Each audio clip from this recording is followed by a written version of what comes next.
NDC. It's Dr. Mahmoud Bawumia. Uti Dr. Mahmoud Bawumia. Say me yedua. Me yedua. Me meti atene dua cham. This is what I don't even want. Uti. David.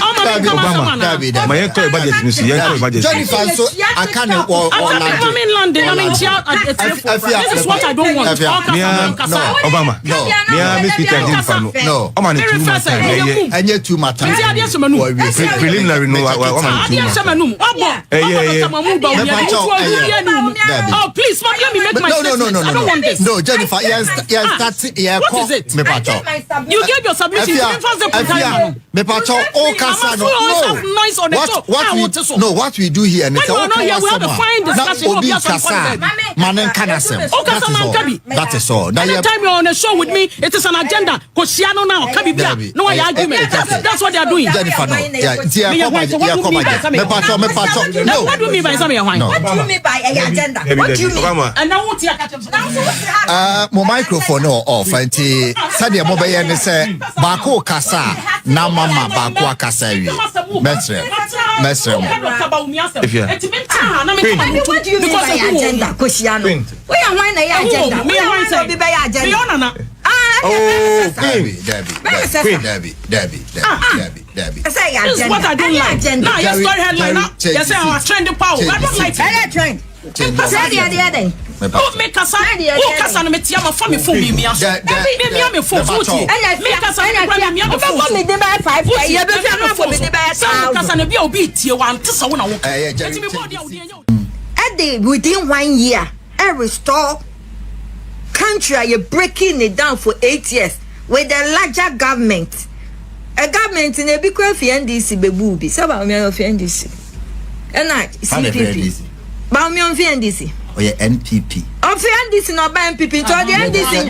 Or the NDC nyansa na buy. Or the NDC nyansa na buy. Me name a record be. I won name record. Me dem ti ase dunketia. Na ma me NDC ayi woman organizer me ti ase. Enya keka. Let's set the record straight. We are educating people out there. Let's say the record straight. History doesn't change. Why they say history was a sana? I said what chem kalana de bone. It's not wrong to say obibe fi party bimo edi ni nyansa abeboa. Okay. What am I saying? Don't get me wrong. But I'm trying to say they had enough diverse knowledge from different angles. So omudibe bu mine with a large government. Well, first of all, you prime ministers. But what did we see? Okay. Now say you see your ideas nibi at the restore economy no. Restore economy no system stabilize this. First stabilize the economy just as stated in the GTP, Alan GTP under the 10 pillars. Now say Sisiano almost sustaining, almost stabilizing. Hey, hooray! I the pa. And the baba mabaso. Some of say baba budget no. Yeah, baba so. Na ma che baby a GTP no mo ma mi gina so a. We initial remarks. NDC. Some more according Alan Kojo Chemante. Yes, I no be copyright. Copyright. Jennifer. Initial remarks from the budget and any other thing you want to start with Tanzania about budget and but don't feel sir the main discussion not will be na bana. Oh no, say me mawa kwaba. Me no say me mo achi. Na me misa se munyina mo ho. Ya ho ye pa. If you had ahead pa. If you are yet aha say ede. Aha ya yeti Tuesday bia. Ahead the pa. Okay. Now what to say? Oko DMC waba habib. Oba. So kwa na mitia me na echi no. Ba me ba ye hia da. Ne bu nyina ahye obesa ko contest. De na be hwama no ano no. What ya say? De na be hwama no ano no. Anyway, obata. Asunafo na kodwa na mtisu e na wama. E yire de honorable abehye ho. What first time at parliament oba no betena no oswage. Okasa no swag na sunafofo na ehwe no orobo na anya bi don't touch oba no ombo bit say de jezi agina days so a obo no sunafo kono constituency oba no consensus okwohwe omo ahwedie mfo no issue na ben na so omo nyina share boy omo share so go so no hwedie na ni busuafo kodi nsamoni ni bia na ya nchi ni nipa bia ni asida no de be manyam won so omo eche omo no so no omo yire no se and na kromu nya bi na 3 days no mo can the omokai na say no mokai oh debi sa no mokai maybe I don't say certain words ananti we no ko atwamu me timi ntwa say here say ukunu atimi asay imam ka na most for abeto omo ya bi handcuffs am nkrofo na flee I want say 3 days wo mo de dem no kura nyina ya bi mo dwane attack police station ma bi adwane wo na na be wana na obeda ne hian say na ukunu no obeda no ene hian wanya ho fa tonton sansan na kura na bi tie demonstration tia era John Dramani ma to wonko fo mo kunu no be ma no medam boa wo mo nkofo do mama nkofa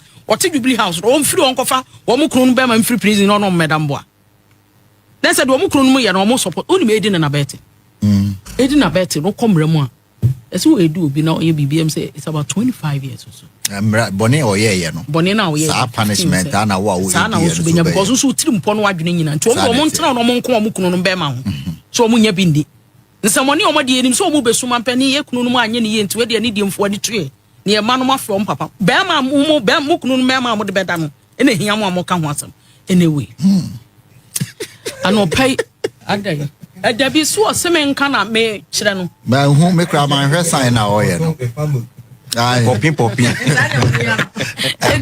honorable kodi ya no kra say o mboto ma ye de e mo 35,000 nya de boni uti nya de boni obenya bi ahwe no constituency fu obenya bi ahwe no ho obenya bi ahwe no busua obenya bi ade atoto funda carbon san yi ase aban no party ni hia bibi a obetimi akwa support because initially we have a catcher you say already no we have a catcher you say for you dear say the uti pekasa me hu me nua be ma ye de national security a de bia credit say wo ye tu akanda de okodi health minister no kwa de say credit no wajai ena say you so wajai the all director communications in event say ura na de say the okasa credit on friends say communications at the presidency Felix is it for you too no say national security minister say chirombo akọ ye ba akọ bo obi kura na obeka o reduce ye ba akọ chi obi na obeka for you pekasa me hu bi da of course party no wo ho aye won say ye de boss what your party for you obeka na bonten say bosumi bia aban no e support omo party no constituency bia 20,000 say obeka kire de yen de ya twra to ya twra to na we no enya bone no kure ye de oman ni sika taxpayers money hwe e be obi political party senka MPP ni anaso de emfa se kame ene ye wa bam na beka no Angel FM ha ke be kate ye be bo ne jingle mo ammo ne hakra nkan krofo be bo akwa bi o ti YouTube e koma de ni wiase me hu bi da me kasa do wa change ma no kasa no odi ton di no enka sam we sabe na me kan se ye ba ban mu no ye political party ni ye de bosumi bi ye yi aban sika ni ye de ahwe your political party constituency be at 20,000. Do you know how many constituencies do we have? Now we have 276 constituencies, my boy. Near 276 constituencies. Yeah. It's 20,000 times 276 constituencies times 4 years. And no dear fear unka. Dr. Bawumia to the baby ye cancer. Yakoma a friend say ye ma MMDCs 35,000. Bawumia to the baby near Quachina Baby Urum. Dog baby will be all Casaman if you are man can ask him. Dr. Mahmoud Bawumia baby I will be no permit chia memo watching. Now do draw if you are Santini me Santini. Do draw. Omani sandi oson takrache.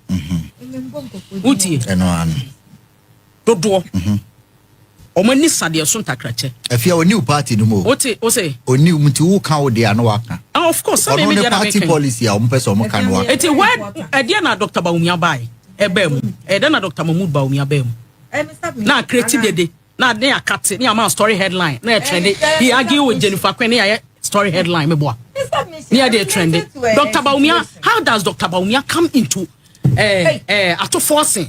I say what MMDCs are buying this over 35,000. Dr. Mahmoud Bawumia free. That Dr. Bawumia free. NDC no buy. Number 2 friend this in a buyer. NDC party no. Omo so wet to for. Omo Ghana. Omo South Africans. NDC for omo Zimbabwe for. Omo Gabon for. Omo Ghana for. You were President Kofo a man appointment your friend is simple. You were Freddie Blake a homeboy. And at the end, no so see Papa Sindum or only the number one. Yeah. So no so can free party ben buy. Obina CPP. You can form free mali near don't buy. Be Juma. Dr. Bawumia now friend this buy. Minimum on eka. You don't mean who that. Me too many years you know back. Materials many years you say I'm the Asha Melensi. Come on, Mama. And Dr. Mahmoud Bawumia on can't me say. I say a budget in here. We are not on the budget yet. I won't sit here for anybody to mention Dr. Bawumia's name when Nidin can asama ye can. And of course, men can't be asking so. Or your former president, I know. Uti, or your former president, I know. Former vice president. But what she should know, they say, you're no ni space. I want your show, no ni mass, no moon. And one show, and what tipsy from say king. So I bet to the party. So whatever they feel, say you're wrong. 2 minutes be a trust near your opportunity, they have to mention Dr. Mahmoud Bawumia. Yeah, the story headline near trending. Or can political party no in their minds, if they think something went wrong, or can who copy say I fear ever call elections or tell them I call for me movement. Okay. And political party and I'm someone by MPP, I'm someone in UP. I don't even want to give credence to Sasam. I am to UP. Maybe chance crime money didn't cancel. UP plus. Because you know why? I'm not your number. Ever more crop for a quabi or chose that I'm a tanaka. Me mammy or wish from. Said you are quite dinner baby at dinner. I'm telling you. It's Dr. Mahmoud Bawumia. Uti Dr. Mahmoud Bawumia. Send me a dria. Me dria. Me This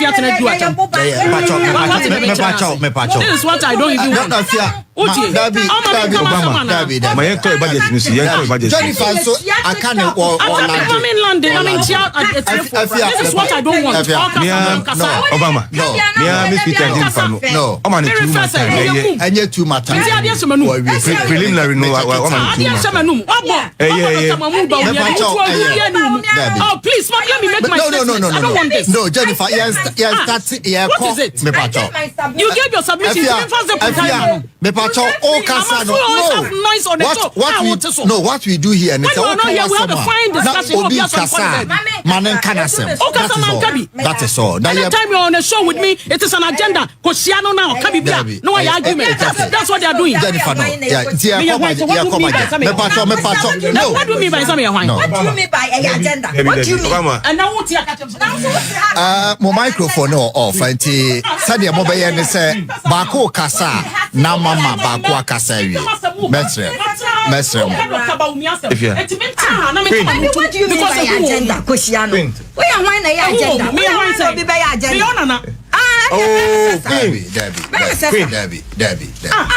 Debbie. This is what I don't like. Now, your story headline now. You say I'm a trending power. I don't like it. Trend. Oh, make us and me tia my family for me. Me for 40. Make us and me for me. They buy 5. You be for me. They buy 1,000. Because and be obi tie one. This one. No.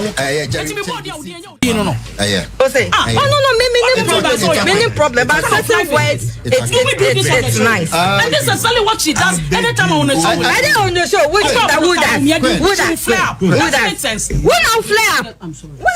It's okay. I fear me pacho. Nyabotre mabe. Na Jennifer me pacho. Mesrel. Yemfa. It's true. Me pacho ye ko budget. I rather now budget. Okay. But what I mean, Castle, remember me. What do you mean by so? You think I do this? Yes, sure, you be that. This is the first time. That's what you repeat everywhere. I repeat everywhere. Well, so what your fellow woman? Agenda. Koshiano. Who are you? No. Jennifer,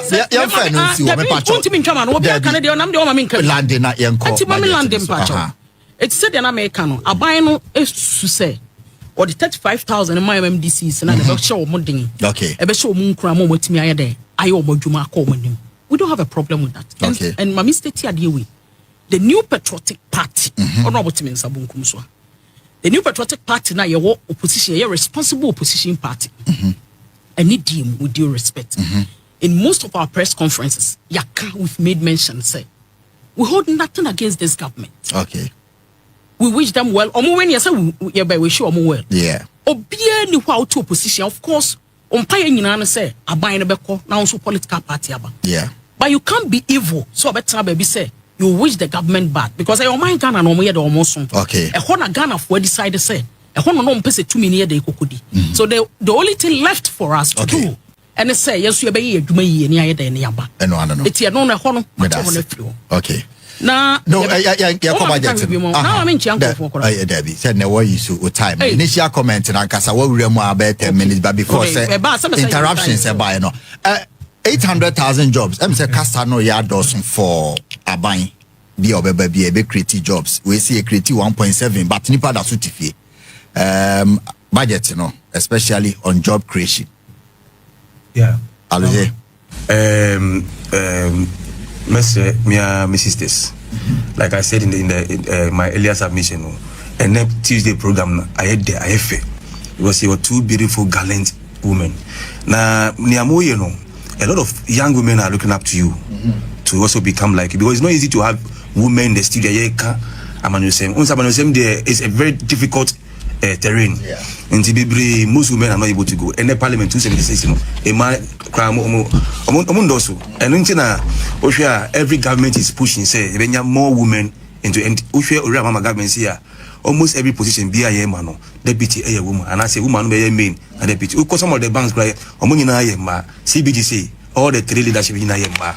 And a lot of people are looking up to you to say, Miss Yamu, no most of my near most often no and kabe member jumano will also be there. And this is the fear a field marshal, field operation field marshal, mostly no a member. And she message say let's encourage each other now. Man so and to me and may I have to give so I admire when I see people doing. I don't think say it's about the budget. Minya Obama Juma Sem Oshie yen Ghana youth no majority of them so they need work to do. Secondary school, for instance, we are churning out over 400,000 every year. Yeah, for the records. Universities across the country, over 100,000 every year. Meaning, say each and every time the youth needs job. And if can want because every day and then he said Trump see this work up in Crawford for 1 month, it will create 200,000 jobs for Americans. Wow. So job issue in there, it's something that started from the day of Adam and Eve. And it will start, it will continue to be a discussion. And we measure you by create job both in the public and the private sectors. Okay. Wow. And we share near Ora Mahama through the Minister of Finance, says he created 800,000 jobs. Obama, it shouldn't be surprising because look at the budget. Capital expenditure has sharply moved to 57.7 billion, of which 30 billion is for the big push. Big push in Kumasi Accra Expressway and major routes from Winneba to Apam to Mankesim to Cape Coast and all that. These are all near creative job for every level of human being out in Ghana. And yet in Crawford University are more degrees. Any carpenter, mason, and until Osha your ministry of what? Jobs, employment, labor. Meaning, there's a difference between employment and job. Yeah, you know that because employment in India, it's a fixed term. Unless you want to resign. Yeah, employment. But jobs are near my about 6 months, 8 months, 1 year, and so on. And until name is how many students to reflect on the government's agenda, jobs, labor, and employment. And we are saying we'll be creating 800,000 jobs. And America say big push alone is enough to ensure 800,000 jobs in Beba. Yes, big push alone. Construction. And just started Oko from the Kaswa to Cape Coast. We've done saw cutting Ramama Waye, Oko Waye, and all the other water region. Most of the portions here, big push now. Aside that, you know, job is being created also in the fintech industry. Through the training your youth, through coders and also Jumara. We are admitting masters of training youth, they will be set up to also work. So many things. And you see, the central government, but to cry a two chair. A Juma Orama, Edia share year 261 MMDCs in Sema. It will even create more than 1 million jobs. Let me say a common fund, no. They have earmarked their thematic areas. You apply the money and you cannot dodge. Okay. Number one, first 25% of the amount now they ODC 24-hour market. And it is baby I want who was say who viable market, shops around where the market is very viable. You can even put up to enu ye juma me boana. Nti yemfa me hope Macy market. Ewo anya market any abliku market if we Macy 24-hour market no sika no so egu ho Macy market no. Look at number of jobs me create. Yes, 2 chips compound. Mimi was mature area command and paying for say Mimi want say urban center chip compound there will not need it, but we have converting all the funds that into building a 3-story multi-purpose hospital. And also a job. We are constructing borehole and water system 13 for the 13 electoral areas. No, never. The record nature say Omoankasa record nature say kwanya yaye okroma obi anya bi da. You know, they all lies. Say why 11,000 kilometers? That is from here to China. Well, it's not true. Then what I mean is we shouldn't have any road problem in this country.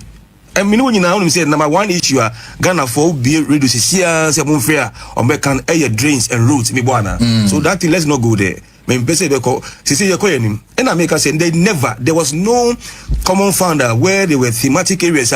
You have to invest the money. No records are there. Okay. They were giving them 450,000 cedis per quarter. Even about 2 quarters. The records are all there. You can check. Currently, PricewaterhouseCoopers and Ghana Audit Service, they are auditing whatever took place for the past 8 years. This is the first time a government has removed the cap on fairness and common fund. Okay. And is giving 80% of the total amount to every assembly. Say go. And we are doing 13 borehole and water system. We are purchasing over 3,800 school desks. Okay. Once we are buying the school desk, carpenter for benye juma, steel bend desk benye juma, plastic desk, mono one, octagon, all those types in juma. With the assemblies alone, Obama, 800,000 jobs is even at that. The gentleman is always modest with the way he goes about his figures. He will not come say, hey, or can be big. You saw things over the 8 years. Oh no, yes, sir. Even the GDP, he told you, say, I want to grow the economy by 4.8%. People say, hey, and sometimes I'm going to grow 7. Sometimes people don't understand growth. Okay. Obama, growth is different between current minus previous divided by previous. Until you don't need to grow, say, maybe last time you're 10, you don't need to grow 20. No. If we are to grow modestly by 4.5 every year, especially in the real sector of the economy, you can see the transformation that will come to Ghana. Oh no, 800,000 or boy, let me say, it didn't even factor the 261 assemblies in all those things, including Kaboma. Government will be doing over 2 million jobs in this country, and all our facts and figures are maker. You can check it yourself. Okay. You better follow up. Plenty government just 800,000 jobs no crowd. They will create more than that according to a year allote. Jennifer, Abani to me create 800,000 jobs there. Send here nanka yenye boy. I mean, no, see, when cassette, you for so and Jay, woman, you say yes, and sometimes it's no cost rats and air Thursday, Tuesday on Radio TV there. It's an exceptional day among the days. The next 10 minutes, fire the open. Okay. We say for the next 10 minutes, fire the open. And can't budget in an answer. Budget. Tino, Miss Rome, I'm really, really, really sorry. Budget nonsense. So me din kan catch or say ye political party ye make say aban we do be enye efe. Me for instance woni ye wa ban ebi nko ya I was the one am ka ho asama namboa. Yeah. And ya bay se bibi ko ye dey fi se be benefit o man na. Ibi no esi kwan se be ka me kasa it doesn't mean say bia me defective from NPP akwa NDC. Also be create 800 jobs. 1,000 jobs. 800,000 jobs. But the part you need you budget or mentions 24-hour economy no. Omo your budget for that. Wom say omo dey ahihye even roads no omo boss say ebeye catalyst for the 24-hour economy. Say ebeye kwana. And don't quite mean you understand the loan budget, but in other sectors. But say it was one of their major for instance policies. Yeah, it's crying more 150 million to run the office to champion the 24-hour economy. Okay. No, tell me they come out. Me say what? Okay. Oma mention me the me man so na see won so akwalu. O me ka say eno nko ano matro. Oh no, me to me you so ma read. Said obi ati ase communication wise no kan wasam to a. Enchiremu no ye be du. Said omo ye no say omo single out as a policy. Yes. So we all thought say e bia ye be ye budget for that. Mama mpani kura jira simpie so ka kire ye say adwuma aban adwuma kura be run no about 3 shifts. Obi be kwa no obi be kwa we obi kwa na just na obi anya adwuma ye de nti be ma yetimi afa nipa no do me kura ye mu bi be kan say let's kabe ne de betu omuka. It means that adwuma na ekoso no na generate more income. Yes. It is a possible ye nua no mo titi fi obi abenya bia ye. Here is a case I ready budget. Some second budget reading here.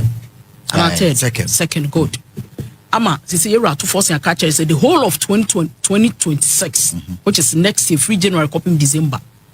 Backlog of nurses I am for my am for be adwuma.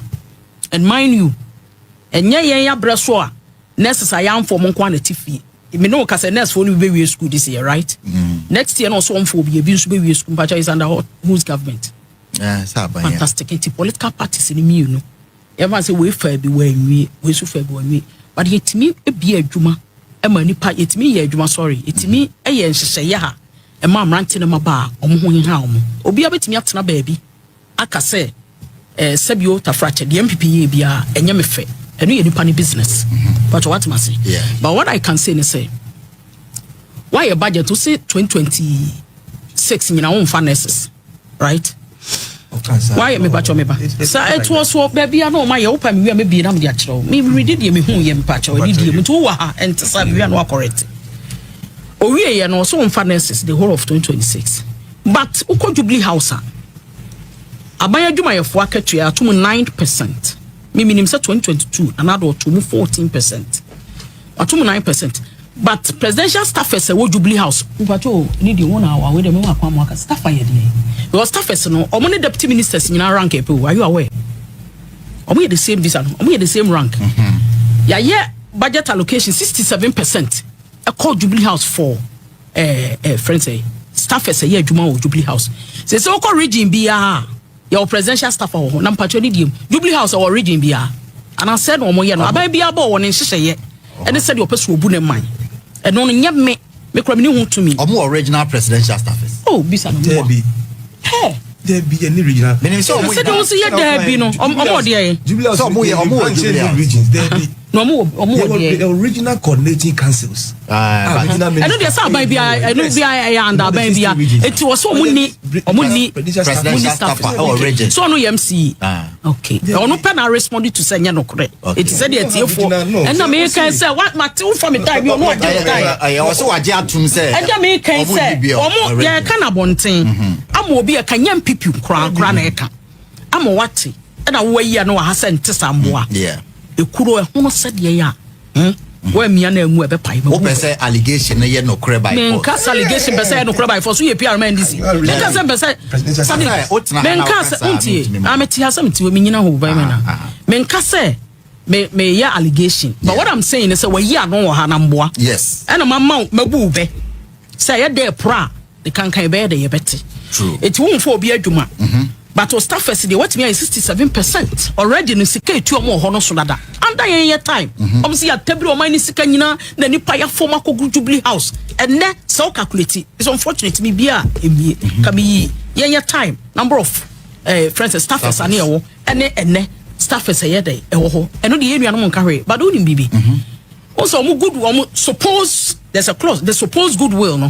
omo da ho wo into in their minds omo feel say bibi obo ye bia Ghana fo ani age on say silence our to mind so ni be di nkoma akofo me meka GDP ne wahwani obi ote do market to ade sisi ate chantanti new market a asema meka no koye GDP nsama want for budget de sika de bebo mind no ho bra ye ba akwaji loan ye ba akwaji grant ye sese sika de be hwe o mind na mboa for the year ene ye ka ho asem ye tie na bacho ni die mu wo black app no so a rubber bi o se me NDC ni o se aban no ankasa o NDC ni specific o se me to aba ma aban no nanso akufo ado abreso se ya no kan I'm trying to quote akufo ado abreso no me ton ice kinky me fa ice kinky no nya propaganda me the video no be ma me fa ice kinky me ye 120 which is 1.2 old cedis na me the market me ton na ma be kakra side akokan na dollar ye 14 cedis na mo na dollar na ti aba 10 cedis 11 cedis me ye kenke 80 cedis kura na me kwa ye nto nduru 40 cedis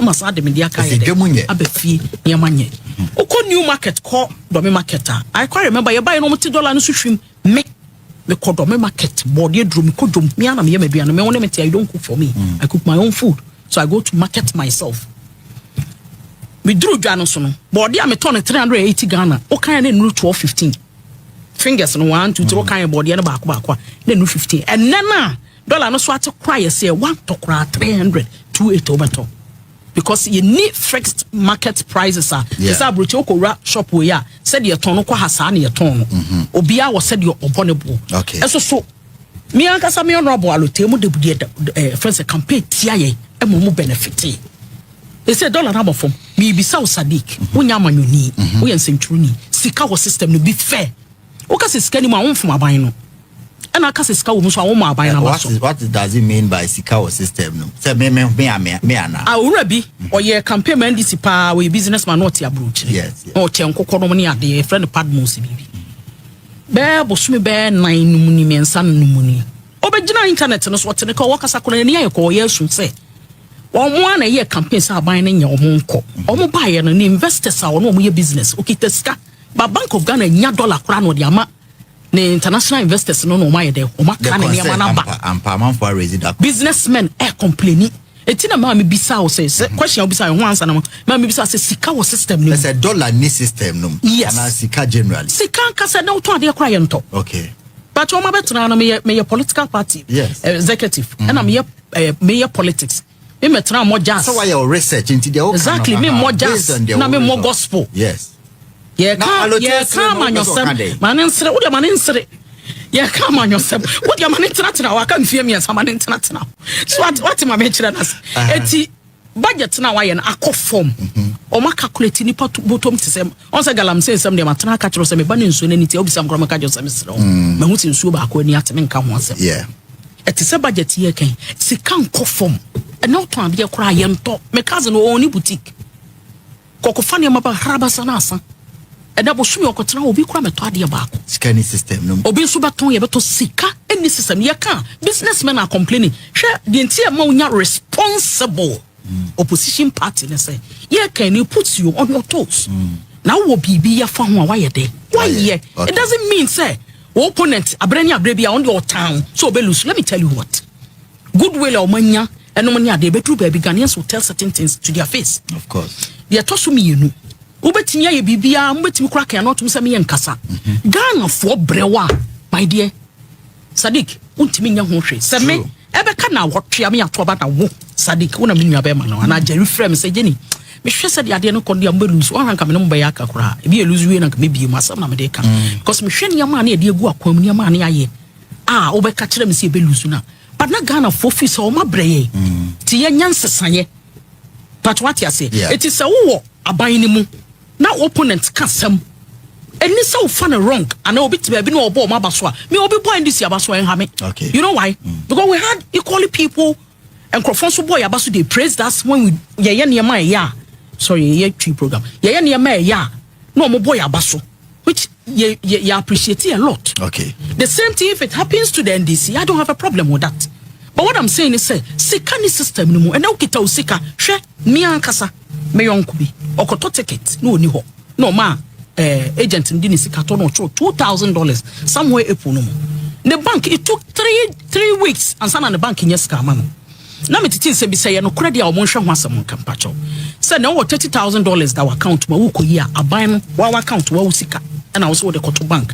say bi e da fi akron fo ba be ha wo koyi a say $2,500 say no kura dia honorable munya hu because a basa when the businessmen get angry with you must start kasa omo ya aban we nko MPP fo nko omo me ho kire ye bre no the same esu no omo su kire no omo su the same thing ti ye trasia enye se ye kuntokwa anase bia ye ka bibi ama hye obi ahoroba but what you say make come say okofo obi be wura mu a se be ye wanka so asem a right eti budget no mo ready ne de allocation ade a medium hu no budget no mo ready ne nyina be de ma no si ne hia omo pa ye staffers no 67% e de ko na dodo na akọ because aba adwuma ye for 9% and ye de ato o musika mu eti so obi ye adwuma on se de bia aban ne sesa ne ye bo politician so bo and na politician wi sika se civil servant bi ti adwuma mu ho but o ti ye public servant ye koto anamboa ono ye civil servant oto ho ohwe se de ne ma ko nim se politician wo beko e bia se be wo be your contract bi num ne ade ono to ode no se ko bo bibi mu ade we de when power changes are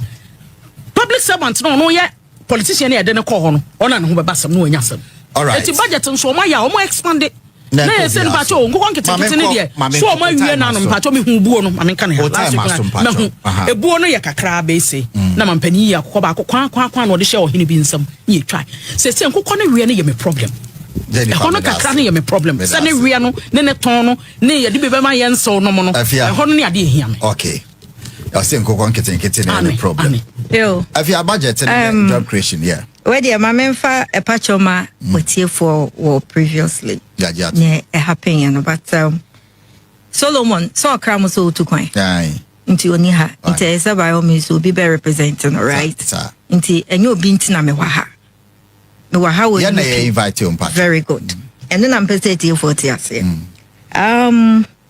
about the budget but un say you betina ha na ye ka say ye educate etiefo no mutse ensembi ase meka asembi based on sikani system ni mu na omati ase no mo hawa enu ntini ya bedu ni ye bedu a sikani system ni mu ya papa mahama efi abemu no around 2016-2015 na unemployment rate or di jaho IMPP inherited ye and kwala omuni adwuma youth omuni adwuma 80 ya unemployment rate at the age is between 18 to 35 years okay omuni adwuma was system no more was almost 5%. It was 4.9% unemployment rate okay na yabeka say day in a day out go for nyi kofo wo ye double nti say we ya ban na say wo ba na say wo pese wo create adwuma you put in all these checks how population growth na ye den e koso any akade e yesa wo de ba na we di to me at the bridge that population growth enti na nka me hu ye no as at that time I voted NDC for momo koye no now unemployment rate almost 5% ye hu say e musuo enye and that led them to opposition. But at the end of the day, MPP government led by Nanado Dankwa administration almost double na manetan 14.6%. It's nearly times 3. Times 3. Aden. It does that mean say man create adwuma bia? Does that mean say man yashi to absorb the 4% na Muhammad Jaho no? Rather you added more, which is very serious. But no say ya keka abesi say ya no yan kanka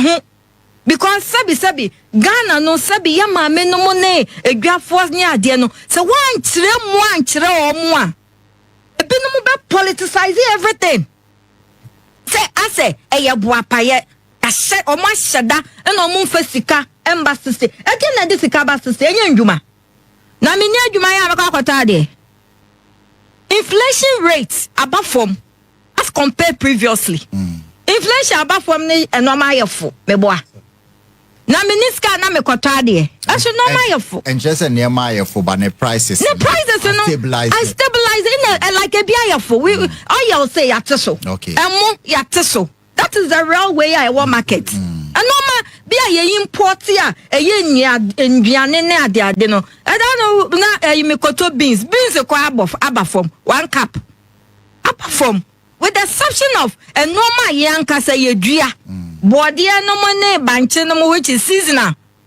then you Anthony ade no embusa ma ne bo ne enyefo we have to be real, we have to be realistic. It is some of these things are bad for man na sika no wa he na me de koto Sikana wahe jo edwuma benam we create ama me say we jaho ma me say to absorb unemployment rate or more beye but rather you increase. Shadano our stadium aseme esi ho no. Sa you to know degree for wo mo. Oba kono na masters or more masters ewom. I mean I don't think say ni pa no obo masters na 3 days no dia kwagina ache atena fi ache.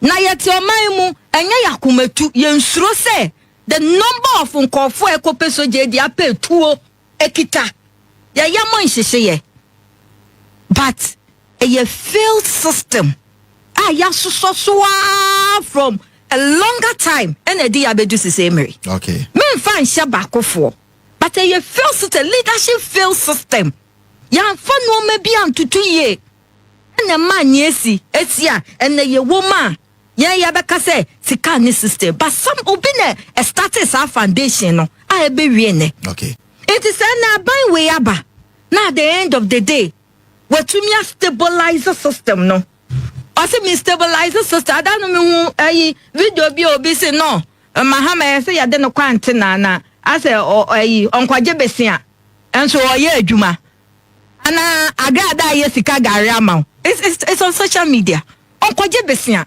yan kwa mun kwaje besia megu system no mu na nkofo sabi enwia bakofo fa ye adwuma no wa ye so sourcing ama ne ho no wedi na nkwala ne nam ho nye adwuma ye na unemployment rate e kwosoro what do you say and Mahama government no me one thing I love so much is the government size okay the government size decrease ya land cruiser be decrease I say presidential staffers in the dozen did that then almost dozen.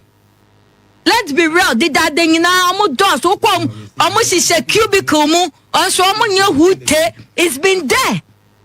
It is a obi etumia cutting the government size so na land cruiser so at land cruiser bakoya he multiply it by the number of leadership and I say ministers are wechegu and I say deputy ministers are wechegu multiply. Into all these indicators papa na ye wabua economy no a stabilize it. Okay. A stabilize how do we sustain it in Juma? In Juma. Yeah, ne Malaysia enya independent one day. Yeah, no March. And Malaysia nya no August. One day. Malaysia for besua senya ye dua be. E Ghana. Yeah, wa ya be no. Omu besua ye. And Malaysia a yearly abemo mu $30 billion. I know yan fa so nko mu besua wa ha. Ye wo bonre kente. Ye wo ATL, ye wo Printex, ye wo GTP. Uko Bangladesh garments and textiles a year a more $20 billion. And so yakwa IMF yakwa jai. Okay. Yakwa IMF, Mr. Obama yakwa jai $3 billion. 3 billion no be to me pama dear. Abe. What do you say? Abe. Any son no my way. Net to me 20 billion way. Now ya kwa sumo IMF na kwa ni yakwa ya no more de yakwa ya na ya finance minister na call for John Kuma when yan baby kon. Oman to me anchire yo. It took on abu ala kwadwo chebate. And okotena TV so me ba cho wokai. Wo ya chrom choni sa wokai. Papa wokai. Be truthful. Alla ne kwa chire mu say ABC dinti. Ana yakwa IMF. Ene wiase ye din. Obia ye di obia ntumi anka. Satani we kuku da communicators say wo MPP mu. They could explain why the reason we've gone to IMF. Shranka la kwadwo chairman no wo MPP mu oboa ye chiechie ma. Obia ka na ntu. Budget na money. What you say? Enti sabansi obe improve on agriculture and specifically palm plantation mewa. Palm. I am massacre chichidie. It's in the GTP book. Alan book the womb. And again, about we see obe increasing government and textiles industry. It's in the GTP womb. It is Bangladesh. A more just at the palm and Toma and yeah, dear more $20 billion. Alan book no money. Alan book no more. And government and wenu a womb. Okay. NDC, they've also stated the same thing. Okay. Palm under agriculture. And what Alan book no more. NDC, they've also stated the same thing. Okay. In conclusion, no. NDC is going to provide direct and indirect job. Direct job, no, beji salary every straight from the factory. Indirect job, no, or the factory na farm or obeduya cotton. Where you obey way with the big push in the construction contractor no negative the only negative on the budget is I don't know about must we always dwell on negativity when we have to push them to do more. You are here to critique. I'm here to critique. I'm criticizing. Okay. But me criticize. Baby, I want to be exactly. And what I'm saying is what I'm saying. Okay. Because it's in line with Alan. The only thing I say omuko we work kakra. I ha you pie busuane say in the Alan GTP no big push which is mainly the main roads no highways and so my private sector no muto okay no invest sikano in other thing okay because a woman sika so as if a bank coffers mu akoya kwanya huge okay and when I want share corruption be increase okay so be increase now for the almost abo aban sika mu me ba cha what you say push na kasa dey good man na who enya good akwanya ya obi ko we akwan say obi